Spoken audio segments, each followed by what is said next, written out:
किए विकृत प्राय जीव एमती जीव तो आम आम जीवन के देखिनु।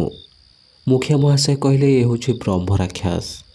ब्रह्म राक्षसटा ना शुणी पुनश्च चमकी पड़ू आम आहरी थरवाक लगिलु। पिलाबेले ब्रह्म राक्षस गप आई ठारू आउ जेजेमा ठारू शुणिथिलु जहाँ, किंतु ए सबु सतरे बोली आमे विश्वास करि पारु नथिलु। आईमा कहे पुरुष लोक माने कुआडे अविवाहित रहिले सेमाने मृत्यु परे ब्रह्म राक्षस हुअन्ते।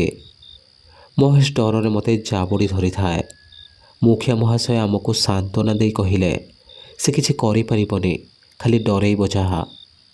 से राक्षस मुखिया महाशय कथा शुणी खाली दुम दुम होई डेइबाकू लागिला।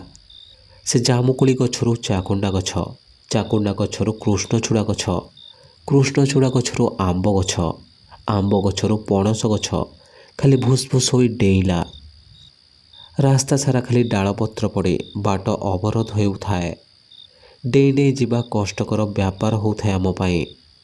आर्मी सांग ता आंठुरु बंधुक बाहर करी कहिला, हे आम बाट छाड़ नहले किछि भल हेबनी कहूछि, मारिदेबी तोते। तापरे ब्रह्म राक्षस बिकटाल गर्जन करी जोर जोर रे हसिबाकू लागिला।